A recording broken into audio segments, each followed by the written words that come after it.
کیا آپ جانتے ہیں کہ حج کب فرض کیا گیا؟ اور کیا آپ کو یہ بھی معلوم ہے کہ تاریخ کے تناظر میں حج کا پس منظر کیا ہے؟ اور کیا آپ یہ بھی جانتے ہیں کہ حج کی کتنی اقسام ہیں اور فرائض حج کی کیا اور کتنی شرطیں ہیں؟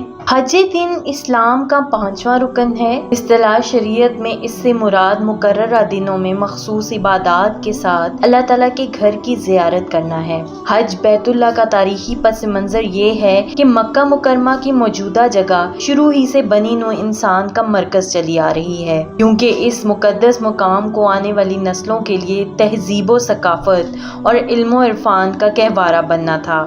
امام زین العابدین رضی اللہ عنہ سے کسی آدمی نے پوچھا، بیت اللہ کا طواف کب سے ہو رہا ہے؟ تو آپ رضی اللہ عنہ نے فرمایا، اللہ تعالیٰ نے فرشتوں کو زمین پر اپنا خلیفہ بنانے کے بارے میں اطلاع دی تو انہوں نے عرض کیا، ہم آپ کی تسبیح و تقدس کرنے والے ہیں اور آپ ایسے بشر کو خلیفہ بنا رہے ہیں جو زمین میں فساد پھیلائے گا اور خون بہائے گا۔ اللہ تعالیٰ نے فرمایا، جو میں جانتا ہوں تم نہیں جانتے۔ فرشتوں کو اپنے عرض پر نہایت ہی شرمندگی ہوئی۔ انہوں نے حالت زاری اور تذرہ عرش میں الہی کا 3 دفعہ طواف کیا۔ اللہ تعالیٰ نے ان پر خصوصی رحمت کرتے ہوئے عرش کے نیچے بیت المعمور بنا کر فرمایا، تم اس کا طواف کیا کرو۔ ہر روز 70,000 فرشتے بیت المعمور کا طواف کرتے ہیں اور ایک دفعہ طواف کرنے والے دوبارہ نہیں آتے۔ اس کے بعد فرشتوں سے فرمایا، ابنوا لی بیتن فی الارض بمثالہ و قدرہ، اس کی مثال اور مقدار کے مطابق زمین پر میرا گھر بناؤ۔ جب گھر بن گیا تو اللہ تعالیٰ نے زمین پر رہنے والے مخلوق کو حکم دیا،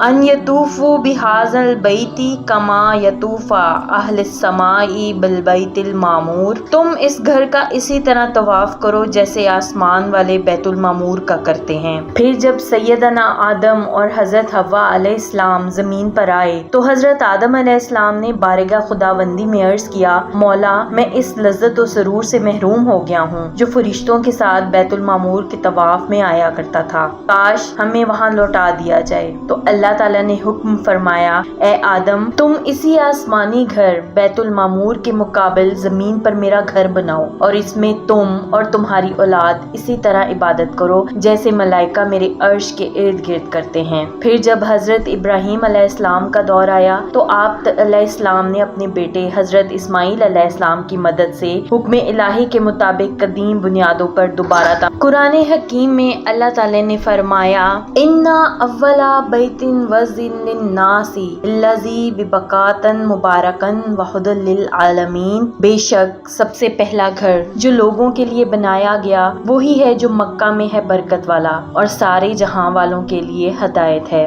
جب تعمیر مکمل ہوئی تو حکم ہوا کہ تمام جہان والوں کو اللہ کے گھر میں آنے کی دعوت دیں۔ اس دعوت کا ذکر قرآن حکیم میں ان الفاظ میں کیا گیا ہے، وَأَذِّن فِي النَّاسِ بِالْحَجِّ يَأْتُوكَ رِجَالًا وَعَلَىٰ كُلِّ ضَامِرٍ يَأْتِينَ مِنْ كُلِّ فَجٍّ عَمِيقٍ، اور تم لوگوں میں سے حج کا بلند آواز سے اعلان کرو، وہ تمہارے پاس پیدل اور تمام دبلے اونٹوں پر سوار ہو کر حاضر ہو جائیں گے جو دور دراز کے راستوں سے آتے ہیں۔ حضرت ابراہیم علیہ السلام کی پیغمبرانہ دعوت کے نتیجے میں حرم کعبہ کی تعمیر کے بعد پہلے حج کا آغاز ہوا۔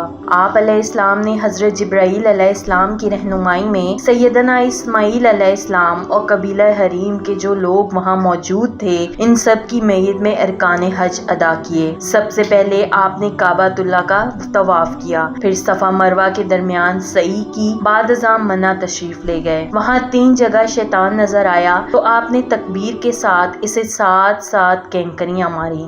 آپ چلتے چلتے میدان عرفات پہنچ گئے، رات وہاں قیام کیا اور صبح وہاں سے منی تشریف لے گئے اور جن 3 مقامات پر شیطان دکھائی دیا تھا وہاں رمہ کی، منی قیام کیا۔ پھر مناسک حج سے فراغت کے بعد آپ اپنے وطن ملک شام تشریف لے گئے۔ تاریخ تناظر میں حج کے پس منظر کا جائزہ لیں تو آج ہمیں حج کی وہ ارتفاعی شکل نظر آتی ہے جو فتح مکہ کے 1 سال بعد 9 ہجری میں حضرت ابو بکر صدیق رضی اللہ عنہ کی قیادت اور سربراہی میں ادا کیا گیا تھا۔ 9 ہجری کا حج 2 طریقوں سے ادا کیا گیا۔ کفار و مشرکین جو اس موقع پر موجود تھے انہوں نے قدیم آبائی طریقے سے حج کی رسومات مصنوعات ادا کیں، جبکہ مسلمانوں نے اللہ اور رسول اکرم صلی اللہ علیہ وآلہ وسلم کی متعین کردہ حدود کے اندر رہ کر مناسک حج ادا کیے۔ اس طرح سب سے پہلی مقدس عمارت جو روئے زمین پر اللہ تعالیٰ کی عبادت کے لیے تعمیر کی گئی اور انسانیت کے لیے رشد و ہدایت کا مرکز اولین قرار پائی، قرآن حکیم کی نص و قطع کے مطابق کعبۃ اللہ ہے، جس کی تعمیر اول حضرت آدم علیہ السلام نے کی۔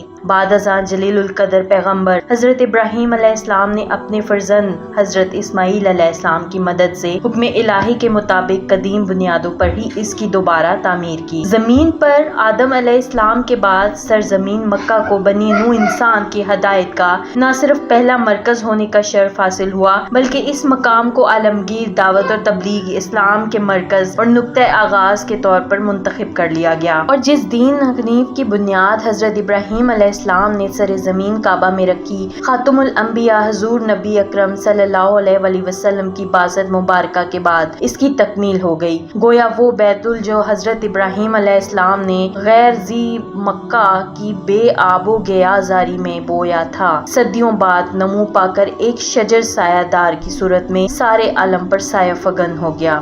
سلسلہ حج کا باقاعدہ آغاز بعثت نبوی صلی اللہ علیہ وآلہ وسلم سے کوئی 3000 پہلے حضرت ابراہیم علیہ السلام کے زمانہ میں ہوا، اور یہ کسی نہ کسی شکل میں حضور نبی اکرم صلی اللہ علیہ وآلہ وسلم کی آمد تک جاری رہا اور تا قیامت جاری رہے گا انشاءاللہ۔